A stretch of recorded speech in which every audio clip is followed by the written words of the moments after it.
Hello guys, मेरा नाम है एमडी अमन अंसारी और आज मैं सोशल स्टडी का 15 मोस्ट इम्पोर्टेंट क्वेश्चन बताने वाला हूं।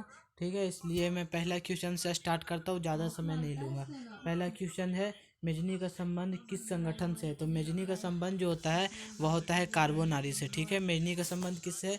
तो कार्बोनारी से। और इसकी जो स्थापना इसने की थी, इसकी स्थापना इसने 1910 में की थी। ठीक है, कब की थी? तो 1910 में की थी। ठीक है, अब हम आते हैं दूसरा क्वेश्चन में। दूसरा क्वेश्चन क्या है?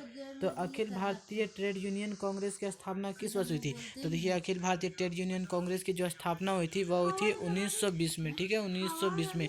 आप लोग गलत नहीं कीजिएगा, 1920 में आई थी। ठीक है ना, 1920 में। अब आते हैं तीसरा क्वेश्चन में। तीसरा क्वेश्चन क्या बोलता है कि भारत के लिए पहला फैक्ट्री एक्ट कब पारित किया गया? तो भारत में जो पहला फैक्ट्री एक्ट पारित किया गया था वह किया गया था 1981 में, यानी कि इसका आंसर बी हो जाएगा। ठीक है, अब नेक्स्ट क्वेश्चन बढ़ते हैं।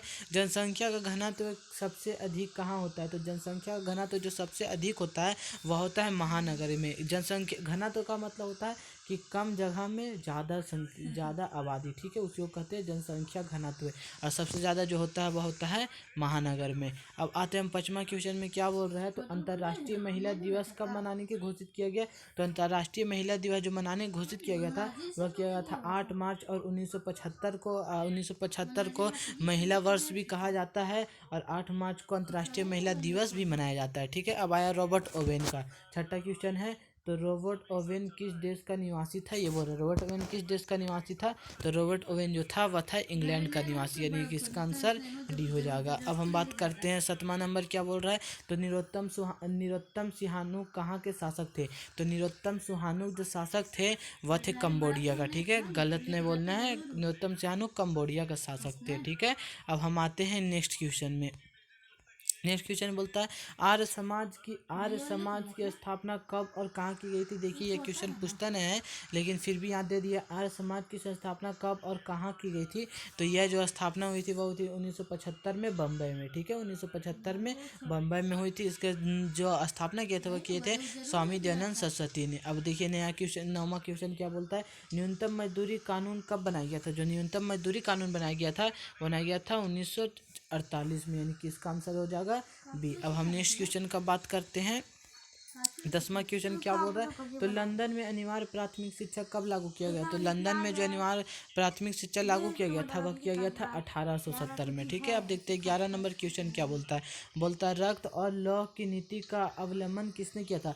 तो रक्त एवं लौह की नीति का जो अवलंबन किया था वह किया था बिस्मार्क। ठीक है, इसका आंसर हो जाएगा बिस्मार्क ने रक्त एवं लौह की नीति को अपना कर जर्मनी के एकीकरण के लिए 3 युद्ध लड़ा था, और फ्रैंकफर्ट की संधि करके जर्मनी का एकीकरण पूरा कर दिया था। ठीक है, अब देखिए बोल रहा है कि रूस में कृषि दास प्रथा का अंत कब हुआ? तो रूस में जो कृषि दास प्रथा का अंत हुआ था वह हुआ था 1861 में, यानी कि इसका जो आंसर होगा वो ए हो जाएगा। ठीक है, अब देखिए 13 नंबर क्या बोलता है? बोलता है, the history of the loss of Vietnam. The history of the loss of Vietnam, यह किसका लिखा है? तो यह जो लिखा हुआ है यह लिखा हुआ है फान बोई चाउ का। ठीक है, गलत नहीं कीजिएगा एक भी, फान बोई चाउ का। इसका आंसर जो होगा वह हो जाएगा डी।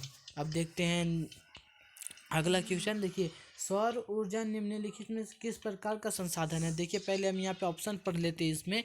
तो इसमें देखिए बोला है मानवकृत संसाधन। मानवकृत संसाधन क्या जो होता है? जो मानव निर्मित करता है। तो सौर ऊर्जा को मानव कहाँ से निर्मित करेगा? सौर ऊर्जा मतलब होता है सूरज से निकलने वाली ऊर्जा, इसीलिए इसे मानव नहीं निर्मित कर सकता है। अब कहा अजैव तो ये अजैव भी संसाधन ही हो सकता है। अब जैसे क्या क्या पुनः प्रतियोग्य, यानी कि इसे पुनः प्रतियोग्य किया जा सकता है। तो यस, इसे पुनः प्राप्त किया जा सकता है, यानी कि सी हो सकता है। और देखिए अचक्रीय, तो ये तो गलत है क्योंकि ये अचक्रीय नहीं है, चक्रीय, इसलिए ये गलत हो जाएगा।